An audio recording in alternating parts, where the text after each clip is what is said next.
ಸುದ್ದಿಗೋಷ್ಠಿಯಲ್ಲಿ ಪಾಕಿಸ್ತಾನದ ದಾಳಿಯ ವಿಚಾರಕ್ಕೆ ಸಂಬಂಧಪಟ್ಟಂತೆ ಒಂದಷ್ಟು ಮಾಹಿತಿಗಳನ್ನು ಕೊಡುವಂತ ಕೆಲಸ ಆಗ್ತಾ ಇತ್ತು. ಎಲ್ಲೆಲ್ಲಿ ಸಿವಿಲಿಯನ್ಸ್ ಮೇಲೆ ಅಟ್ಯಾಕ್ ಆಗಿದೆ, ಎಲ್ಲೆಲ್ಲಿ ಹಾನಿಯಾಗಿದೆ ಅಂತ. ಪಾಕಿಸ್ತಾನದ 5 ಏರ್ ಬೇಸ್ ಅನ್ನು ನಾವು ಧ್ವಂಸ ಮಾಡಿದ್ದೀವಿ. ಚಾಕ್ವಾಲ್, ಶೋರ್ಕೋಟ್ ಹಾಗೆ ನೂರ್ ಖಾನ್ ವಾಯುಪಡೆಯ 5 ಏರ್ ಬೇಸ್ ಅನ್ನು ನಾವು ನಾಶ ಮಾಡಿದ್ದೀವಿ. ಸುದ್ದಿಗೋಷ್ಠಿಯಲ್ಲಿ ಕರ್ನಲ್ ಸೋಫಿಯಾ ಖುರೇಶಿ ಈ ವಿಚಾರವನ್ನು ಹೇಳಿದ್ದಾರೆ. ನಾವು ಪ್ರತ್ಯುತ್ತರವಾಗಿ ಎಲ್ಲೆಲ್ಲಿ ದಾಳಿಯನ್ನು ನಡೆಸಿದೀವಿ ಅಂತ.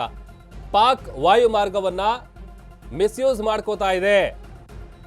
ಲಾಹೋರ್ನಿಂದ ಹೊರಟ ನಾಗರಿಕ ವಿಮಾನವನ್ನ ಬಳಕೆ ಮಾಡಿಕೊಂಡಿದೆ. ಹಾಗಾಗಿ ಪಾಕಿಸ್ತಾನದ 5 ಏರ್ ಬೇಸ್ ಅನ್ನ ನಾವು ಧ್ವಂಸ ಮಾಡಿದ್ದೀವಿ. ಎಲ್ಲೆಲ್ಲಿ ಅನ್ನುವಂಥದ್ದನ್ನು ಕೂಡ ಹೇಳಿದ್ದಾರೆ ಸೋಫಿಯಾ ಖುರೇಶಿ ಅವರು. ವಾಯುಪಡೆಯ 5 ಏರ್ ಬೇಸ್ ಅನ್ನ ನಾಶ ಮಾಡುವಂತ ಕೆಲಸ ಆಗಿದೆ. ಈ ಎಲ್ಲ ವಿಚಾರವನ್ನ ಸುದ್ದಿಗೋಷ್ಠಿಯಲ್ಲಿ ಮಾಹಿತಿಯನ್ನ ಕೊಟ್ಟಿದ್ದಾರೆ. ಪಾಕಿಸ್ತಾನದ ನರಿಬುದ್ಧಿ ಏನು, ಎಲ್ಲೆಲ್ಲಿ ದಾಳಿ ಮಾಡಿದೆ, ಅದಕ್ಕೆ ನಾವು ಕೌಂಟರ್ ಅಟ್ಯಾಕ್ ಯಾವ ರೀತಿಯಾಗಿ ಮಾಡಿದ್ದೀವಿ, ಆ ವಿಚಾರವನ್ನ ಕೂಡ ಸುದ್ದಿಗೋಷ್ಠಿಯಲ್ಲಿ ತಿಳಿಸುವಂತ ಕೆಲಸ ಆಗಿದೆ. ಯಾಕೆ ಅಂತ ಅಂದ್ರೆ ನಿರಂತರವಾಗಿ ಪಾಕಿಸ್ತಾನ ನೇರವಾಗಿ ನಾಗರಿಕರನ್ನ ಗುರಿಯಾಗಿಸಿಕೊಂಡು ದೇವಸ್ಥಾನಗಳ ಮೇಲೆ, ಶಾಲೆಗಳ ಮೇಲೆ, ಆಸ್ಪತ್ರೆಗಳ ಮೇಲೆ, ಅಮಾಯಕರ ಮನೆಗಳ ಮೇಲೆ ನಿರಂತರವಾಗಿ ದಾಳಿಯನ್ನು ನಡೆಸ್ತಾ ಇದೆ. ಆಮೇಲೆ ಅದನ್ನು ನಾವು ಡಿಫೆನ್ಸ್ ಮಾಡಿದಂಥ ವಿಚಾರ ಕೂಡ ಗಮನಿಸಿದ್ವಿ. S-400 ಅನ್ನು ಬಳಸಿ ಕೇವಲ ಒಂದೆರಡು ಕಡೆ ಅಲ್ಲ, ಭಾರತದ 26 ಸ್ಥಳಗಳಲ್ಲಿ ಪಾಕಿಸ್ತಾನ ದಾಳಿಗೆ ಯತ್ನಿಸ್ತಾ ಇದೆ. ಫೈಟರ್ ಜೆಟ್ಗಳನ್ನು ಬಳಸಿಕೊಂಡು ದಾಳಿ ನಡೆಸ್ತಾ ಇದೆ. ಆ ಯುದ್ಧ ವಿಮಾನಗಳನ್ನು ಹೊಡೆದು ಹಾಕುವಂಥ ಕೆಲಸವನ್ನ ಭಾರತ ಸೇನೆ ಮಾಡಿದೆ. ಸದ್ಯ ಈಗ ಪಾಕಿಸ್ತಾನದ ಏರ್ ಬೇಸ್ ಅನ್ನು ನಾವು ನಾಶ ಮಾಡಿದ್ದೀವಿ. ವಾಯುಪಡೆಯ 5 ಏರ್ ಬೇಸ್ ಏನಿರುತ್ತೆ ಅದನ್ನು ನಾವು ನಾಶಪಡಿಸಿದ್ದೀವಿ ಅಂತೇಳಿ ಸುದ್ದಿಗೋಷ್ಠಿಯಲ್ಲಿ ಸೋಫಿಯಾ ಖುರೇಶಿ ಅವರು ತಿಳಿಸಿದ್ದಾರೆ. ಸೋಫಿಯಾ ಖುರೇಶಿ ಅವರು ಮಾತನಾಡುವಂಥ ಸಂದರ್ಭದಲ್ಲಿ ಈ ಎಲ್ಲ ವಿಚಾರಗಳನ್ನು ಹೇಳ್ತಿದ್ರು. ಇನ್ಫ್ಯಾಕ್ಟ್ ನಿನ್ನೆ ಕೂಡ ಸುದ್ದಿಗೋಷ್ಠಿಯ ಸಂದರ್ಭದಲ್ಲಿ ಪಾಕಿಸ್ತಾನದ ಕುತಂತ್ರಿ ಬುದ್ಧಿಯನ್ನ ಎಳೆ ಎಳೆಯಾಗಿ ಬಿಚ್ಚಿಟ್ಟಿದ್ರು. ವಿತ್ ಮ್ಯಾಪ್ ತೋರಿಸಿದ್ರು. ಎಲ್ಲೆಲ್ಲಿ ಅಟ್ಯಾಕ್ಗೆ ಪಾಕಿಸ್ತಾನ ಯತ್ನಿಸ್ತಾ ಇದೆ ಅನ್ನುವಂಥ ವಿಚಾರ. ರಾತ್ರಿ ಆದ ಕೂಡಲೇ ಪಾಕಿಸ್ತಾನ ಬಾಲ ಬಿಚ್ತಾ ಇದೆ. ಮೊನ್ನೆ ಯಾವ ರೀತಿಯಾಗಿ ಡೆವಲಪ್ಮೆಂಟ್ ಆಯಿತು, ಅಗೇನ್ ನಿನ್ನೆಯಿಂದಲೂ ಕೂಡ ಅದೇ ರೀತಿಯಾದಂಥ ಬೆಳವಣಿಗೆ ಮುಂದುವರೆದಿದೆ. Using drones and conducted shelling using heavy caliber RT guns, targeting civilian infrastructure and killing some civilians. Heavy exchange of artillery mortars and small arms fire in Kupwara, Baramulla, Poonch, Rajouri and Aknoor sectors continued. Indian Army has responded effectively and proportionately, causing extensive damage to Pakistan Army. Pak military has been observed to be moving their troops into forward areas, indicating offensive intent to further escalate the situation. Indian Armed Forces remain in a high state of operational readiness. All hostile actions have been effectively countered and responded appropriately. Indian Armed Forces reiterate their commitment to non-escalation, provided it is reciprocated by the Pakistan military. At the end, I would also like to show you a few images of Air Force bases in the Punjab sector and Rajasthan sector, where it is mighty clear that we are debunking the Pakistani claims of causing destruction at these air bases. Along the line of control also, Pakistan has attempted multiple air intrusions using drones and conducted shelling using heavy caliber RT guns, targeting civilian infrastructure and killing some civilians.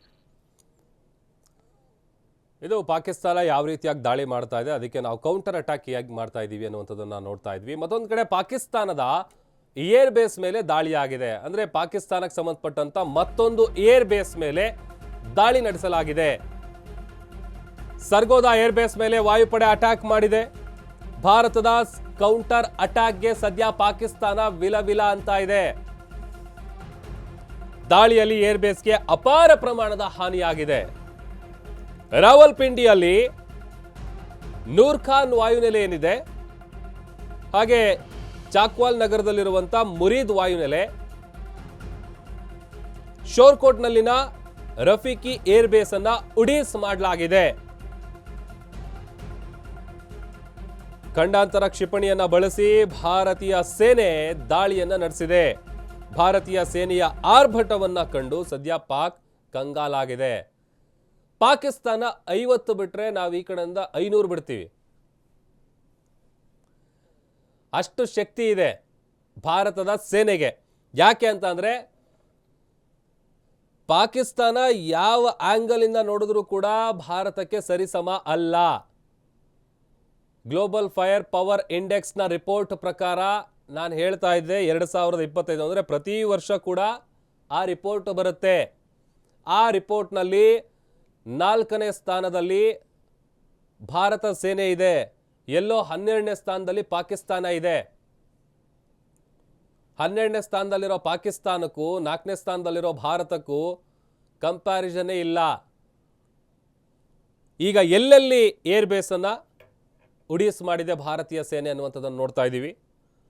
Rawalpindi, ಚಾಕ್ವಾಲ್ ಹಾಗೆಯೇ ಶೋರ್ಕೋಟ್ನಲ್ಲಿನ ಈ air ಬೇಸ್ಗಳನ್ನು ಉಡೀಸ್ ಮಾಡುವಂಥ ಕೆಲಸ ಆಗಿದೆ. ಭಾರತ ಕೊಡ್ತಾ ಇರೋ ಏಟಿಗೆ ಸದ್ಯ ಪಾಕಿಸ್ತಾನ ಕಂಗಾಲಾಗಿದೆ. ಅಪಾರ ಪ್ರಮಾಣದ ಹಾನಿಯಾಗಿದೆ ದಾಳಿಯಲ್ಲಿ ಏರ್ ಬೇಸ್ಗೆ. ರಾವಲ್ಪಿಂಡಿಯಲ್ಲಿರುವಂಥ ನೂರ್ಖಾನ್ ವಾಯುನೆಲೆ, ಚಾಕ್ವಾಲ್ ನಗರದಲ್ಲಿರುವಂಥ ಮುರಿದ್ ವಾಯುನೆಲೆ, ಅದರ ಜೊತೆಗೆ ಶೋರ್ಕೋಟ್ನಲ್ಲಿನ ಈ ರಫೀಕಿ ಏರ್ ಬೇಸ್ ಏನಿದೆ ಅದೆಲ್ಲವನ್ನು ಕೂಡ ಉಡೀಸ್ ಮಾಡುವಂಥ ಕೆಲಸ ಆಗಿದೆ ಭಾರತದ ಸೇನೆಯಿಂದ. ಎಲ್ಲೋ ಪಾಕಿಸ್ತಾನದಲ್ಲಿ ಅವರಿಗೆ ಸಪೋರ್ಟ್ ಸಿಗುವಂಥದ್ದು ಯಾಕೆ ಅಂತಂದರೆ ಈಗ ಇವತ್ತಿನ ಈ ಪರಿಸ್ಥಿತಿಗೆ ಈ ಹೊಡೆತದಿಂದ ಎಲ್ಲ ಪಾಕಿಸ್ತಾನ ಮತ್ತೆ ಪುನಃ ಮೇಲೆದ್ದು ಬರಬೇಕು ಅಂತಂದರೆ ಸ್ವಲ್ಪ ಕಷ್ಟ. ಮೊದಲೇ ಎಕಾನಮಿ ಅನ್ನುವಂಥದ್ದು ಕೊಲ್ಯಾಪ್ಸ್ ಆಗಿದೆ ಪಾಕಿಸ್ತಾನದಲ್ಲಿ. ಆರ್ಥಿಕವಾಗಿ ನೆಲಕಚ್ಚಿರುವಂಥ ಪಾಕಿಸ್ತಾನಕ್ಕೆ ಈ ಹೊಡೆತ ಬಹಳ ದೊಡ್ಡ ಮಟ್ಟದ ಪರಿಣಾಮ ಬೀರುತ್ತೆ. ಮತ್ತೆ ಪುನಃ ಮೇಲೆದ್ದು ನಿಂತ್ಕೋಬೇಕಂತಂದ್ರೆ ಪಾಕಿಸ್ತಾನಕ್ಕೆ ದೊಡ್ಡ ಸವಾಲೇ ಸರಿ. ಮತ್ತೊಂದು ಕಡೆ ಸುಳ್ಳು ಸುಳ್ಳು ಹೇಳುವಂಥದ್ದಷ್ಟೇ ಕೆಲಸ ಪಾಕಿಸ್ತಾನಕ್ಕೆ. ಇನ್ನು ಪಾಕಿಸ್ತಾನದ ಲಾಹೋರ್ನಲ್ಲಿ ಭಾರೀ ಸ್ಫೋಟ ಆಗಿದೆ. ಭಾರೀ ಶಬ್ದಕ್ಕೆ ಬೆಚ್ಚಿ ಬಿದ್ದು ಜನ ದಿಕ್ಕಾಪಾಲಾಗಿ ಓಡಿದ್ದಾರೆ. ಲಾಹೋರ್ನ 2 ಕಡೆ ಭಾರೀ ಸ್ಫೋಟದ ಸದ್ದು ಕೇಳಿಬಂದಿದೆ. ಪಾಕಿಸ್ತಾನದ ಲಾಹೋರ್ನಲ್ಲಿ ಸರಣಿ ಸ್ಫೋಟ ಆಗ್ತಾ ಇದೆ. 1 ಕಡೆ 2 ಕಡೆ ಅಲ್ಲ, ಸರಣಿ ಸ್ಫೋಟ. ಆ ಭಾರೀ ಸ್ಫೋಟದ ಶಬ್ದವನ್ನ ಕೇಳದಂತ ಜನ ಬೆಚ್ಚಿ ಬಿದ್ದು ದಿಕ್ಕಾಪಾಲಾಗಿ ಓಡಿದ್ದಾರೆ. ಲಾಹೋರ್ನ ಸುತ್ತಮುತ್ತ ಭಾರೀ ಸ್ಫೋಟ ಕೇಳಿಸ್ತಾ ಇದೆ.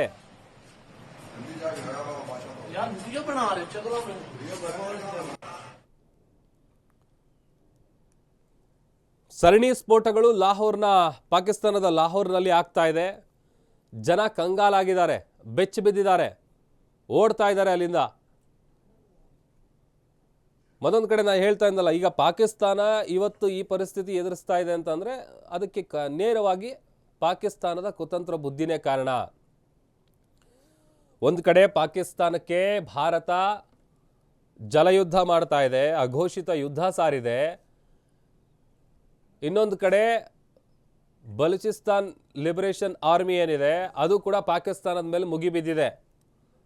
ಈ ಟೈಮ್ನ ಎನ್ಕ್ಯಾಶ್ ಮಾಡ್ಕೊಂಡಿದೆ, ಪಾಕಿಸ್ತಾನದ ಮೇಲೆ ಅಟ್ಯಾಕ್ ಮಾಡ್ತಾ ಇದೆ. ಆ ಕಡೆಯಿಂದ ಅವರು, ಈ ಕಡೆಯಿಂದ ಭಾರತ. ಸದ್ಯಕ್ಕೆ ಪಾಕಿಸ್ತಾನಕ್ಕೆ ಏನು ಮಾಡಬೇಕು ಅನ್ನೋದೇ ಗೊತ್ತಾಗ್ತಾ ಇಲ್ಲ. ಆ ಥರದ ಸಂದಿಗ್ಧ ಪರಿಸ್ಥಿತಿಯಲ್ಲಿ ಪಾಕಿಸ್ತಾನ ಸಿಗಾಕೊಂಡಿದೆ. ಪಾಕ್ ಹಾರಿಸ್ತಾ ಇದ್ದಂತ ಕ್ಷಿಪಣಿ ಲಾಂಚ್ ಪ್ಯಾಡ್ ಏನಿದೆ ಅದನ್ನ ಧ್ವಂಸಗೊಳಿಸಲಾಗಿದೆ. ಶತ್ರು ರಾಷ್ಟ್ರದ ಮೇಲೆ ದಾಳಿಯನ್ನ ಭಾರತ ಬಿಗಿಗೊಳಿಸಿದೆ. ಜಮ್ಮು ಬಳಿಯ ಪಾಕ್ ಲಾಂಚ್ ಪ್ಯಾಡ್ ಏನಿತ್ತು ಅದನ್ನ ಉಡೀಸ್ ಮಾಡಲಾಗಿದೆ. ಭಾರತದ ಮೇಲೆ ನಿರಂತರವಾಗಿ ಡ್ರೋನ್ ದಾಳಿಯನ್ನ ಪಾಕಿಸ್ತಾನ ನಡೆಸ್ತಾ ಇತ್ತು. ಈಗ ಪಾಕ್ನ ಲಾಂಚ್ ಪ್ಯಾಡ್ ಅನ್ನ ಭಾರತ ಧ್ವಂಸ ಮಾಡಿದೆ. ಪಾಕ್ ಹಾರಿಸ್ತಾ ಇದ್ದಂತ ಕ್ಷಿಪಣಿ ಲಾಂಚ್ ಪ್ಯಾಡ್ ಏನಿದೆ ಅದನ್ನ ಧ್ವಂಸಗೊಳಿಸಲಾಗಿದೆ. ಶತ್ರು ರಾಷ್ಟ್ರದ ಮೇಲೆ ದಾಳಿಯನ್ನ ಬಿಗಿಗೊಳಿಸಿದೆ ಭಾರತ.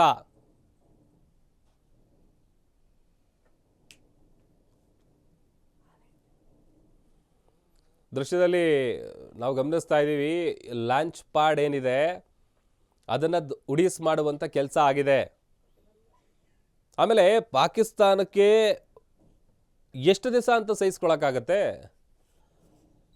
ಉಗ್ರರನ್ನು ಕಳಿಸ್ತಾರೆ, ಅಕ್ರಮವಾಗಿ ಗಡಿ ನುಸುಳಿಸ್ತಾರೆ, ಅಟ್ಯಾಕ್ ಮಾಡಿಸ್ತಾರೆ. ಪಹಲ್ಗಾಮಲ್ಲಿ ಆದಂಥ ಅಟ್ಯಾಕು, ಅದಕ್ಕೆ ಮುಂಚಿತವಾಗಿ ಉರಿಯಲ್ಲಿ ಆದಂಥ ಅಟ್ಯಾಕು, ಪುಲ್ವಾಮಾದಲ್ಲಿ ನಡೆದಂಥ 40 ಯೋಧರ